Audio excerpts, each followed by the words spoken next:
Bismillahirrahmanirrahim. Assalamualaikum warahmatullahi wabarakatuh. Halo Seekers, kembali lagi bersama gue Juan dan kali ini di episode nongkrong online tapi versinya berbeda. Biasanya kita itu secara langsung, sekarang kita melaksanakan secara virtual Zoom. Nah Seekers, kalau biasanya narasumber kita itu yang ganteng-ganteng, nah sekarang narasumber kita ini cantik nih, Seekers. Jadi saat ini kita sedang bersama narasumber yakni Kak Adinda Nur Syarafina. Halo Kak Dinda.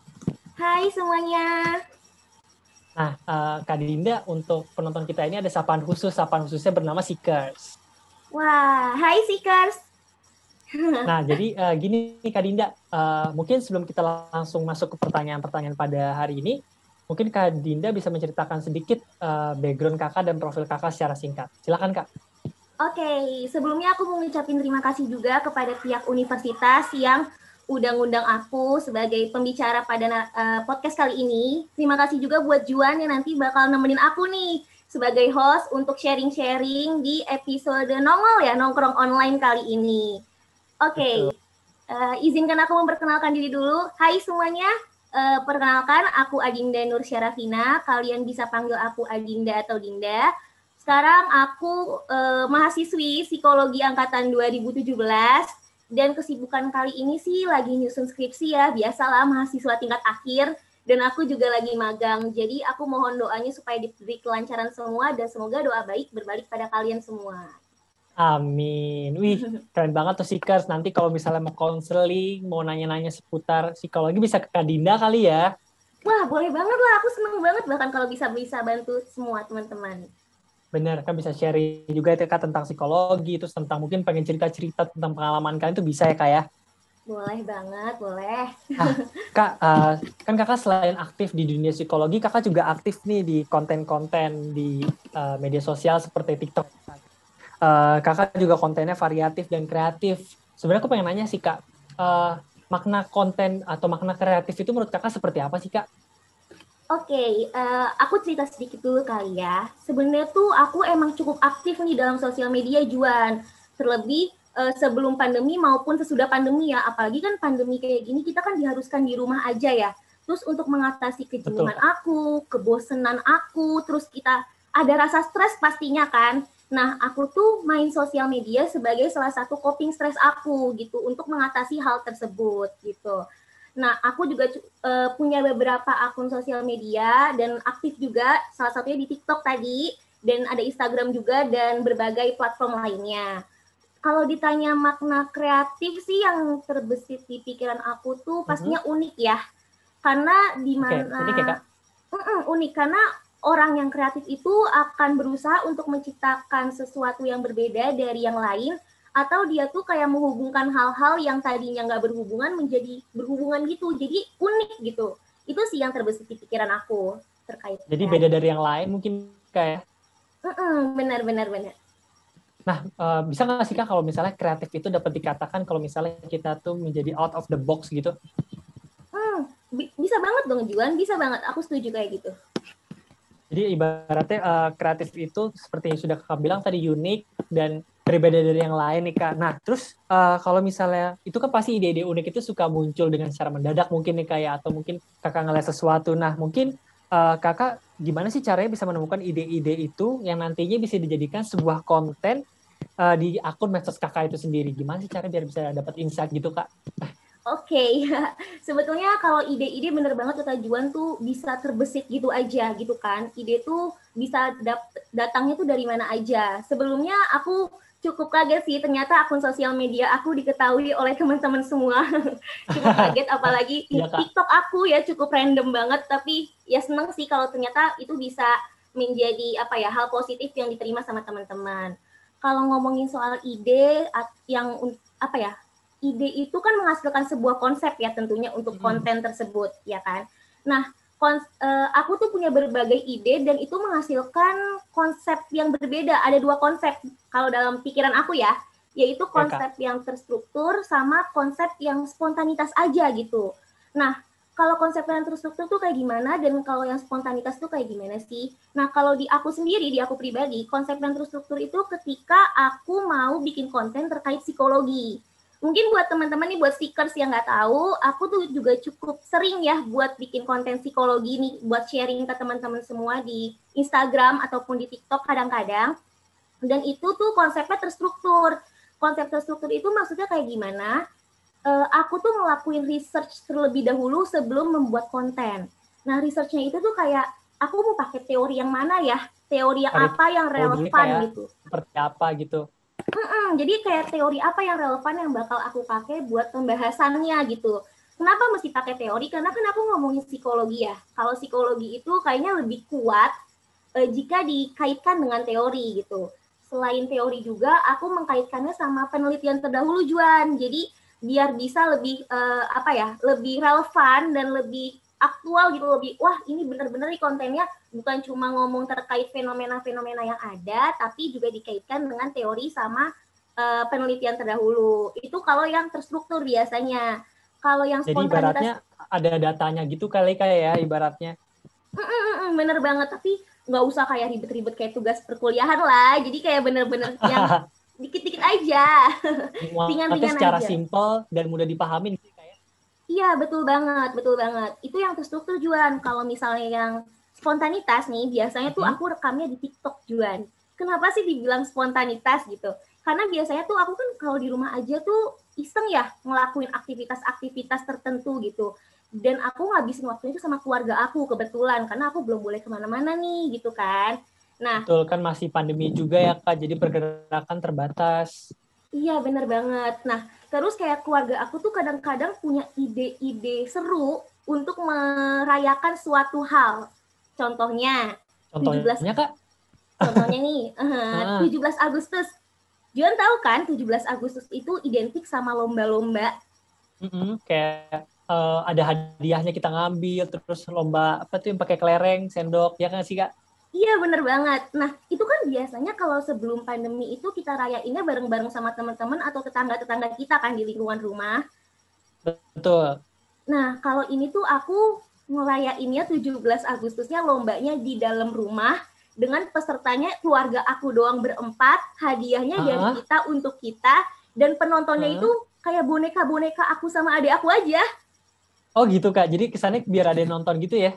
Iya, bener banget. Dan itu spontanitas aja, karena menurut aku kayak, ini seru banget nih buat didokumentasiin dan aku bisa publish di akun sosial media aku kan. Dan ternyata dapat respon yang cukup positif dari teman-teman semua, banyak yang suka sama video itu, dan aku harap bisa dapat mengambil pelajaran lah, insight positif dari video tersebut, karena kan dan bisa nginspirasi juga kayak buat seekers juga. Iya, bener banget. Karena kan Juan tahu sendiri kalau misalnya kita pembelajaran itu nggak melulu terkait teori atau buku kan. Kita bisa dapat pembelajaran dari pengalaman atau pengalaman orang lain ataupun pengalaman kita sendiri gitu. Jadi dan apa yang kita lihat juga bisa ya Kak ya? Bener banget. Dan banyak banget orang komen-komen kayak bilang, ih seru banget, mau dong kalau misalnya udah besar mau kayak gitu, punya keluarga. Jadi aku seneng banget bisa menginspirasi teman-teman semua gitu sih kalau terkait ide atau konsep gitu. Oke, jadi aku rangkum berarti ada yang terstruktur dan ada yang sifatnya spontan ya Kak ya? Nah, buat seekers tuh bisa banget kalau misalnya nanti kalian mau buat konten di medsos tuh bisa kalian contoh lagi di jalan gitu spontan lihat apa yang lucu itu bisa jadikan konten asalkan tuh bersifat positif juga Kak ya pastinya. Betul banget. Betul. Nah Kak, pernah nggak sih Kak dalam Kakak membuat konten atau mencari ide-ide itu ada hambatan atau tantangan yang Kakak lewatin? Kalau misalnya ada, gimana tuh cara Kakak bisa ngelewatin tantangan atau hambatan saat membuat konten itu? Ini pertanyaan benar-benar bagus banget, Jiwan. Serius deh, karena jujur sampai sekarang pun aku masih ngalamin hal tersebut gitu kan. Karena tadi seperti yang aku bilang, kalau misalnya kan aku juga lagi ada kesibukan lainnya ya. Jadi waktu tuh merupakan salah satu hambatan tersendiri sih menurut aku, karena lagi sibuk, jadi aku nggak sering upload konten ataupun bikin konten nggak kayak pas sebelum aku magang. Tahun kemarin tuh sebelum aku magang, aku masih sering. Tapi tahun sekarang karena tahun sekarang ada aktivitas lain, kegiatan lain, jadinya lebih jarang banget untuk upload konten. Itu yang pertama, waktu tujuan. Yang kedua, konsistensi sih. Karena tadi waktunya nggak ada untuk bikin konten atau terbatas banget buat bikin konten, jadi kontennya tuh nggak konsisten untuk diupload. Itu sih yang kedua. Dan yang ketiga, mungkin tadi kata Juan kan TikTok aku tuh kontennya bervariatif ya, cukup banget bervariatif gitu. Karena kontennya bervariatif itu juga, nggak semua video yang aku upload di TikTok itu langsung banyak viewersnya gitu. Jadi kayak misalnya video A banyak viewersnya, video B banyak viewersnya gitu kan. Jadi nggak semua ya Kak ya, nggak balance gitu ya? Karena memang audiensnya beragam dan emang kontennya bervariatif kan. Cuma kadang-kadang down sih, kayak sedih, kayak video yang ini viewersnya jelek sih, viewers yang ini videonya bagus sih gitu kan. Kayak greget atau sendiri biasanya gitu. yang nggak diharapin justru tinggi ya kayak adjustment-nya.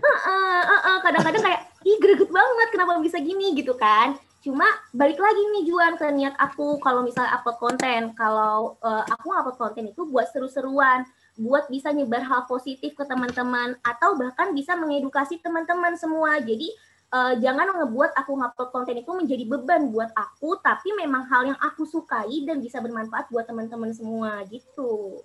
Jadi intinya adalah kita dibawa enjoy aja ya Kak, kalau misalnya menghadapi hambatan dan tantangan itu ya. Karena kalau misalnya nggak enjoy, nanti biasanya bakal ada rasa-rasa gimana gitu, gundah mungkin ya kayak gitu. Iya benar banget. Kan ibaratnya itu menjadi suatu acuan juga ya Kak ke depannya kalau kita ngebuat konten. Nah, Kakak pernah nggak sih ide-ide kreatif itu pasti kan ada yang tadi Kakak bilang, ada yang terstruktur dan spontan. Nah, kira-kira ada nggak sih Kak role model Kakak dalam mengembangkan konten ide tersebut? Kayak misalnya Kakak atau konten siapa terus Kakak kembangin gitu Kak, ada nggak sih? Kayak aku nih, aku tuh role modelnya kayak Aulion, pengen banget jadi dia yang kreatif gitu. Kalau Kakak gimana? Oke, sebenarnya kalau misalnya inspirasi pasti banyak banget ya, terutama kayak aku kalau ngupload konten psikologi itu udah platform-platform besar psikologi. Juan tahu sendiri kayak di Indonesia tuh udah banyak banget platform psikologi. Betul. Yang bisa kita akses dengan mudah kan informasi-informasinya. Itu salah satu kayak acuan aku untuk, wah kayaknya seru banget nih kalau aku bikin kayak gini gitu. Cuma balik lagi, kalau misalnya kadang-kadang aku bikin konten itu bukan hanya karena terinspirasi akan suatu role model, tapi aku juga karena ngelihat fenomena dan isu-isu menarik yang untuk dibahas. Jadi kayak kadang-kadang tuh aku gitu ya kayak biasanya.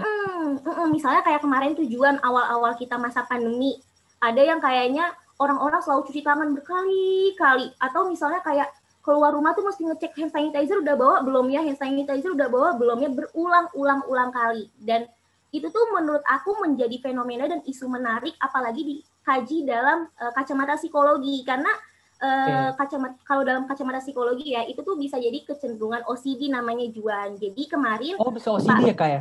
Iya, itu tapi kecenderungan ya, kita balik lagi kecenderungan dan kita nggak boleh diagnosis kan, karena yang diagnosis itu hanya boleh profesional. Cuma karena fenomena-fenomena itu terjadi di masyarakat, makanya itu seneng banget bisa dibahas. Tahun kemarin sih aku bikin pembahasan hal tersebut, aku bikin video, bikin e-flyer juga, bikin live Instagram juga, biar teman-teman bisa interaktif gitu. Jadi bisa ngedukasi juga ya Kak ya? Jadi kayak selain edukasi bisa ngasih tips and trick juga buat kayak ngurangin nih rasa cemas kita, atau mengatasi pikiran obsesif kita gitu. Jadi emang seneng banget sih akan hal tersebut gitu. Oke Kak, jadi intinya adalah banyak banget inspirasi-inspirasi yang nantinya bisa kita jadikan konten untuk informatif ataupun edukatif kepada masyarakat-masyarakat yang menggunakan media sosial itu ya Kak ya? Iya bener banget. Oh iya Juan, aku mau ngasih tahu juga nih. Aku pada awalnya nih ya, sebenarnya cerita sedikit aja, aku tuh ragu banget untuk bikin konten pada awalnya. Karena jujur aku baru bikin konten tuh tahun lalu kan. Kayak ragu. Kenapa tuh, banget. Kak? Kok ragu? Ragu banget, takut banget, gak percaya diri. Rasanya kayak, kalau misalnya share ini bakal bisa diterima gak ya sama orang-orang? Atau misalnya kayak, sotoy share ini gitu. Padahal masih sama-sama belajar gitu kan. Takut, kayak pikiran-pikiran itu tuh muncul aja di pikiran aku gitu. Tapi aku didukung sama teman-teman dan orang-orang sekitar aku yang bikin aku untuk maju bikin konten gitu. Kayak mereka bilang, bikin dong Chan. Oh ya, aku dipanggil Dincan ya. Maaf, jadi kalau ngomongnya pakai Chan. Dincan ya. Artinya apa Kak? Wah. Apa tuh Kak Dincan? Dincan itu, wah jangan deh, kepedean nanti aku kalau misalnya aku sebutin panjangannya. Dincan, Dinda cantik Kak maksudnya? Oke. Jadi mungkin sapaan teman-temannya Dincan ya kayak gitu ya? Iya, maaf ya, pede banget tuh muka aku sampai merah banget. Oke, nggak apa-apa Kak. Oke, lanjut Terus kayak, Kak. kayak teman-teman aku tuh ngasih motivasi gitu, kayak mereka tuh seneng banget ketika aku bisa menjabarkan suatu teori atau menjabarkan fenomena-fenomena yang ada sama mereka, dan mereka bilang, sayang banget Din kalau misalnya nggak dikembangin, kalau nggak dicoba upload, harus berani gitu-gitu. Dan akhirnya aku coba tujuan, aku coba untuk upload, dan ternyata alhamdulillah dapat feedback yang positif dari teman-teman semua, kayak banyak banget yang nge-DM aku kayak bilang makasih, terus malah jadi kayak konsultasi cerita-cerita gitu, dan kayak bilang seru ya Kak ya. Jadi kayak itu yang memotivasi aku juga untuk selalu ngupload konten dari feedback teman-teman semua yang kayak merasa terbantu, merasa apa yang aku share itu bisa bermanfaat dan bisa diimplementasikan ke dalam kehidupan teman-teman semua gitu. Wah keren banget tuh Kak, bisa dari awalnya Kakak mendengar kata-kata teman, terus bisa akhirnya Kakak ngedukasi banyak orang tuh, keren banget sih Kak. Aku kalau bisa ngasih 4 jempol, aku kasih 4 jempol nih, keren banget. Nah Kak, before kita masuk lagi ke sesi selanjutnya, jadi aku mau nanya nih Kak, ada nggak sih Kak yang pengen Kakak sampaikan untuk para seekers yang menonton video ini? Apakah motivasi atau Kakak pengen nyampein pesan kepada seekers? Silakan Kak. Oke, nah untuk seekers di rumah nih, kalau saran dari aku untuk jangan takut untuk mencoba mengekspresikan diri kalian semua, dan jangan takut untuk menyebarkan hal positif ke orang lain gitu, karena kita tuh nggak bakal tahu kalau kita nggak mencoba, dan barangkali yang kita sebarkan itu justru akan membantu dan bermanfaat bagi teman-teman semua gitu. Terlebih dengan perkembangan zaman seperti sekarang ini kan, teknologi udah canggih, informasi dapat diakses dengan mudah, disebarluaskan juga dengan mudah. Nah, teman-teman selain itu juga harus bijak dalam menggunakan sosial media gitu, ambil yang positif dan buang yang negatif gitu. Oke Kak Dinda, jadi intinya gitu teman-teman ya, jangan pernah takut untuk menggagas ide kreatif kalian bisa melakukannya secara terstruktur, terus bisa juga dengan spontan, dan intinya kalian juga nih teman-teman bisa melakukan hal tersebut tentunya dengan memanajemen waktu dan konsisten tadi Kak ya, agar konten-konten kalian bisa terus mendapatkan engagement yang keren dan cocok lah buat masyarakat luas. Oke, Kak Dincan. Nah, Kak Dincan aku mau nih. Kak Dincan, makasih banyak banget udah ngeluangin waktu untuk ngisi narasumber kita di sini di topik tentang kreativitas ya. Semoga Kak Dincan sehat selalu, dan semoga Seekers juga tetap sehat selalu. Kita sudah sampai di penghujung sesi nih Kak. Cepet banget ya Kak, nggak kerasa ya ngobrol bareng Kak Dincan. Nah, Kak Dincan, kalau misalnya boleh dong. Apa? Aku boleh dong kasih kasih pesan-pesan sedikit aja, boleh dong? Buat sobat-sobat Seekers di rumah, buat Juan juga, dan pokoknya buat semuanya deh, karena kebetulan aku juga mahasiswa psikologi ya, teman-teman. Aku nggak bosan-bosannya untuk ngingetin teman-teman semua untuk selalu menjaga kesehatan mental teman-teman, karena kesehatan mental itu nggak kalah dari kesehatan fisik. Jadi teman-teman upayakan untuk kalau misalnya lagi ada masalah, nggak usah kalau nggak bisa nggak kuat untuk dipendam sendiri, ceritain aja ke orang terdekat atau orang-orang yang teman-teman percaya. Karena aku yakin banget Juan, di situasi kondisi pandemi seperti sekarang ini bukan situasi bukan situasi yang mudah buat kita semua, tapi aku yakin banget teman-teman semua bisa berjuang dan kalian hebat semua. Oke, Kak Dincan. Thank you so much for this message and advices. Before we close this podcast nih Kak, aku mau nanya sesuatu. Kalau misalnya teman-teman pengen tahu nih konten TikTok Kakak, Instagram Kakak, atau pengen curhat atau mau cari pesan-pesan tentang psikologi, IG Kakak, TikTok Kakak apa tuh Kak? Oke, mungkin Kak. Jujur ya, ini tuh eksklusif banget ya di podcast kali ini, karena aku nggak pernah nge-share akun TikTok aku di mana-mana, jujur. Kayak orang-orang yang tahu tuh bener-bener kayak ya udah mereka spontanitas aja tahu tanpa aku kasih tahu gitu. Oke, buat teman-teman yang mau curhat atau apapun ke aku atau mau cerita-cerita, sharing-sharing ke aku, bisa hubungin Instagram aku di Adinda Syarafina, atau mungkin teman-teman yang mau lihat konten-konten random aku dan mungkin bisa menghibur teman-teman, bisa lihat TikTok aku di Dincan-chan. Gitu. Dincan-chan ya Kak ya? Iya, benar banget. Oke, siap. Thank you nih Kak Dincan atas waktunya sudah meluangkan waktu untuk mengisi pada hari ini. Nah, Seekers yang mau cari info tentang konten-konten kreatif ataupun tentang psikologi itu sendiri bisa ngehubungin IG Kakak tadi dan di TikToknya Kak Dincan tadi. Oke, Seekers, terima kasih banyak dan tentunya sampai jumpa di podcast Nongkrong Online di episode-episode selanjutnya dengan narasumber yang keren-keren banget dan kece-kece banget pastinya. Oke, thank you so much Kak Dincan atas waktunya, dan thank you juga untuk Seekers, dan tetap laksanakan protokol kesehatan dan tentunya benar kata Kak Dincan, dan jangan lupa untuk menjaga kesehatan mental kalian juga. Oke? Thank you so much dan sampai jumpa di episode berikutnya. Bye-bye. Wassalamualaikum warahmatullahi wabarakatuh. Dadah.